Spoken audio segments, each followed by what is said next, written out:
नमस्कार, मैं हूं अंकुर। आप देख रहे हैं सत्य हिंदी का सुबह 9 बजे का न्यूज बुलेटिन की बड़ी खबरें जाने उससे पहले जान लेते हैं 5 बड़ी हेडलाइंस।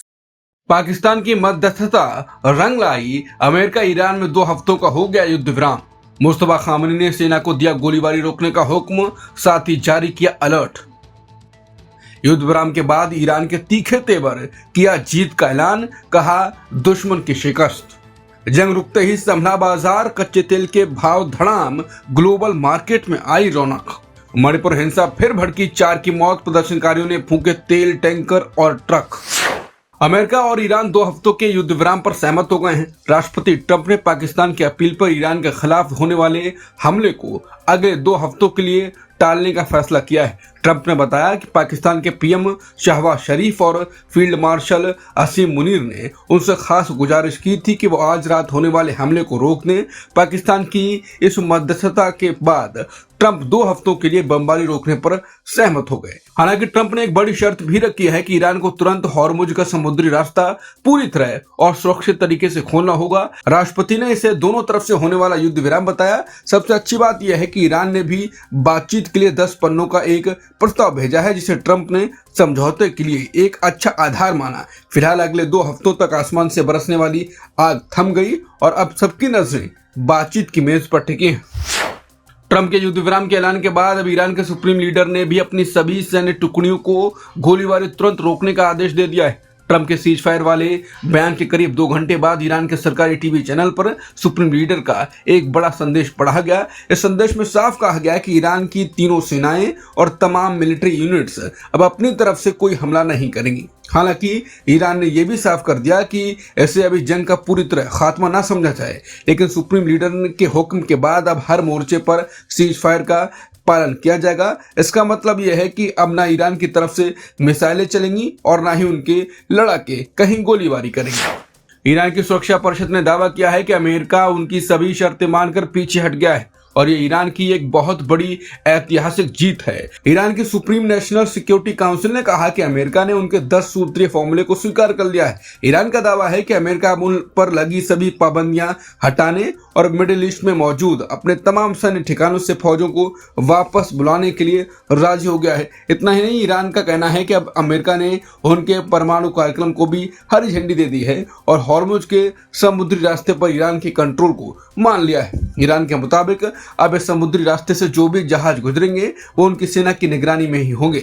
ईरान ने इसे अमेरिका की एक करारी और शर्मनाक हार बताया। हालांकि ईरान ने अपनी सेना को अभी भी अलर्ट पर रखा है और चेतावनी दी है कि उनका हाथ अभी ट्रिगर पर रहेगा।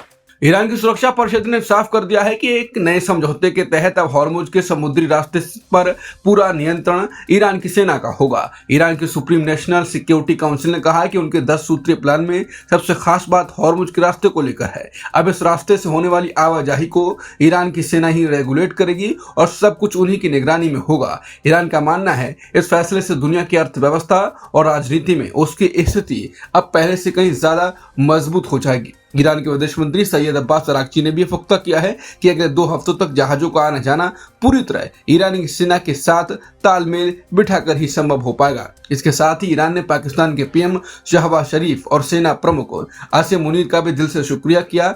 ईरान का कहना है कि पाकिस्तान की कोशिशों की वजह से ही ट्रंप युद्ध विराम के लिए राजी हुए।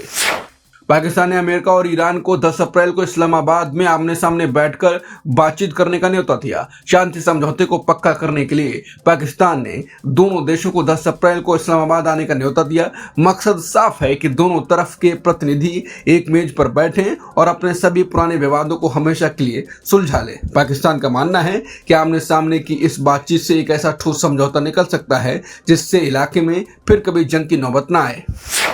अमेरिका और ईरान के बीच 2 हफ्ते की युद्ध विराम के ऐलान के बाद अंतर्राष्ट्रीय बाजार में कच्चे तेल की कीमतों में भारी गिरावट दर्ज की गई है। कुछ ही मिनटों के भीतर कच्चे तेल की कीमतें आसमान से सीधा जमीन पर आ गिरी। ब्रेंट क्रूड जो कल तक करीब $110 पर था, वो अब गिरकर $95 के पास पहुंच गया है। अमेरिकी तेल यानी WTI के दाम में तो एक झटके में करीब $20 की सबसे बड़ी कमी आई। ये सब इसलिए हुआ क्योंकि अब दुनिया का सबसे अहम समुद्री रास्ता हॉर्मुज फिर से खुलने जा रहा है।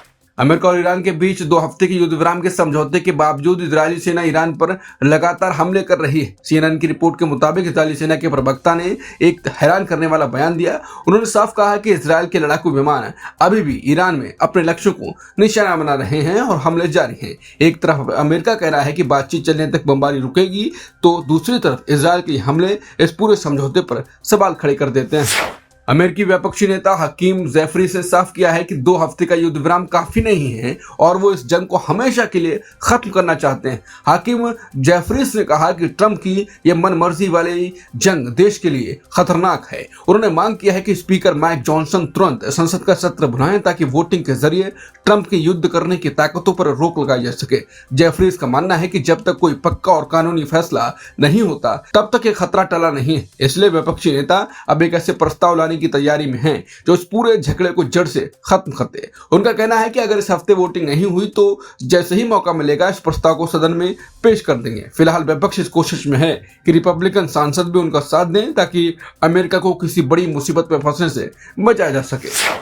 युद्ध विराम से पहले रूस और चीन ने संयुक्त राष्ट्र सुरक्षा परिषद में उस प्रस्ताव को वीटो कर दिया जिसका मकसद ईरान द्वारा बंद किए गए समुद्री रास्ते को फिर से खुलवाना था। बहरीन ने एक प्रस्ताव पेश किया था जिसमें दुनिया के देशों से अपील की गई थी कि वो मिलजुल कर हॉर्मुज के समुद्री रास्ते को सुरक्षित बनाएं और व्यापारिक जहाजों को सुरक्षा दें। वोटिंग के दौरान सुरक्षा परिषद के 11 देशों ने इस प्रस्ताव के पक्ष में हाथ उठाया, लेकिन रूस और चीन ने वीटो पावर का इस्तेमाल कर इसे वहीं ढेर कर दिया। अमेरिकी राजदूत माइकल वॉल्ट्ज इस फैसले पर बुरी तरह भड़क गए और उन्होंने रूस चीन पर आरोप लगाया कि वो एक ऐसे शासन का साथ दे रहे हैं जो पूरी दुनिया को डराने की कोशिश कर रहा है। दूसरी तरफ रूस के राजदूत का कहना था यह प्रस्ताव अंतर्राष्ट्रीय कानून के लिए एक खतरनाक मिसाल बन सकता था और इससे शांति की कोशिशों को धक्का लगता। युद्ध विराम के तुरंत पहले ईरान ने साफ कर दिया था कि अगर ट्रंप ने जंग आगे बढ़ाई तो वो अपने यमनी सहयोगियों के जरिए एक और अहम समुद्री रास्ता बाब अल मंदेब बंद करवा देगा। रॉयटर्स के मुताबिक ईरान के एक बड़े सूत्र ने साफ कहा था कि अगर हालात काबू से बाहर हुए तो उनके साथी हूती विद्रोही इस दूसरे रास्ते को भी रोक देंगे। दरअसल ये रास्ता लाल सागर और अरब सागर को जोड़ता है और दुनिया का करीब 10% तेल यहीं से होकर गुजरता है। ईरान समर्थित हूती विद्रोहियों का यमन के बड़े हिस्से पर कब्जा है और पहले भी यहां से गुजरने वाले जहाजों पर हमले कर चुके हैं। अगर ये रास्ता भी बंद हो जाता तो दुनिया भर में गैस और तेल की किल्लत मच जाती। मणिपुर के इम्फाल घाटी में मंगलवार को फिर से हिंसा भड़क उठी जिसमें 2 मासूम बच्चों समेत कुल 4 लोगों की जान चली गई। दरअसल विष्णुपुर जिले के मुईरांग इलाके में संदिग्ध उग्रवादियों ने एक घर पर बम फेंक दिया। इस कायराना हमले में 5 साल के एक मासूम लड़के और महज 6 महीने की एक बच्ची की मौके पर ही मौत हो गई, जबकि उनकी मां गंभीर रूप से घायल है। जैसे ही खबर इलाके में फैली लोगों का गुस्सा साथ में आसमान पर पहुंच गया। देखते ही देखते भीड़ बेकाबू हो गई और पास ही मौजूद सीआरपीएफ के कैंप पर हमला बोल दिया। हालात को संभालने के लिए सुरक्षा बलों को फायरिंग करनी पड़ी जिसमें 5 जख्मी हुए और बाद में 2 ने दम तोड़ दिया। इस घटना के बाद पूरे इलाके में तनाव है और प्रदर्शनकारियों ने गुस्से में 2 तेल टैंकरों और एक ट्रक को आग के हवाले कर दिया। यहां तक कि एक पुलिस चौकी को भी पूरी तरह तबाह कर दिया गया है। विष्णुपुर में 2 मासूम बच्चों की जान जाने के बाद मणिपुर के मुख्यमंत्री बाई खेमचंद सिंह ने पूरे राज्य में सुरक्षा व्यवस्था की समीक्षा के लिए एक बड़ी बैठक बुलाई। वहीं सरकार ने एहतियात के तौर पर घाटी के 5 जिलों में अगले 3 दिनों के लिए इंटरनेट और मोबाइल डेटा सेवाओं को पूरी तरह बंद करने का आदेश दिया। इसमें केवल मोबाइल इंटरनेट ही नहीं बल्कि ब्रॉडबैंड और VPN जैसी सेवाओं पर ही पाबंदी लगा दी गई है ताकि अफवाहों को फैलने से रोका जा सके। राज्यसभा और लोकसभा के अध्यक्षों ने मुख्य चुनाव आयुक्त ज्ञानेश कुमार को उनके पद से हटाने की विपक्ष की मांग को सबूतों की कमी के चलते पूरी तरह खारिज कर दिया। दरअसल विपक्षी दलों के करीब 193 सांसदों ने मुख्य चुनाव आयुक्त ज्ञानेश कुमार पर गंभीर आरोप लगाते हुए उन्हें हटाने के लिए एक नोटिस दिया था, लेकिन राज्यसभा के सभापति CP राधाकृष्णन और लोकसभा अध्यक्ष ओम बिरला ने इस नोटिस को यह कहते हुए ठुकरा दिया कि विपक्ष अपने आरोपों को साबित करने के लिए कोई ठोस सबूत पेश नहीं कर पाया है। 7 पन्नों के एक लंबे आदेश में साफ कहा गया है कि जिन मुद्दों को विपक्ष उठा रहा है वो राजनीति के लिए तो ठीक हो सकते हैं, लेकिन किसी को संवैधानिक पद से हटाने के लिए काफी नहीं है। अध्यक्षों का मानना है कि संविधान के नियमों के मुताबिक किसी कमिश्नर को हटाने के लिए जो दुर्व्यवहार साबित होना चाहिए उसका कोई भी मामला यहां बनता हुआ नहीं दिख रहा है।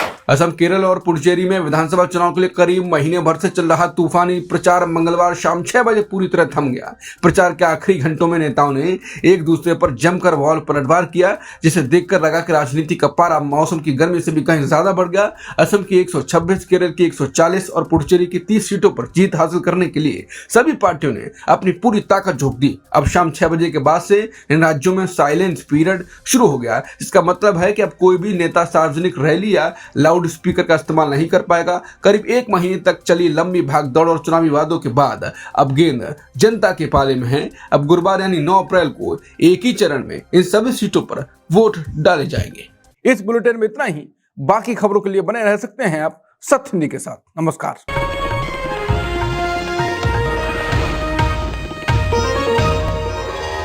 Copyright disclaimer under Section 107 of the Copyright Act 1976. Allowance is made for fair use for purposes such as criticism, comment, news reporting, scholarship, and research. Fair use is a use permitted by copyright statute that might otherwise be infringing.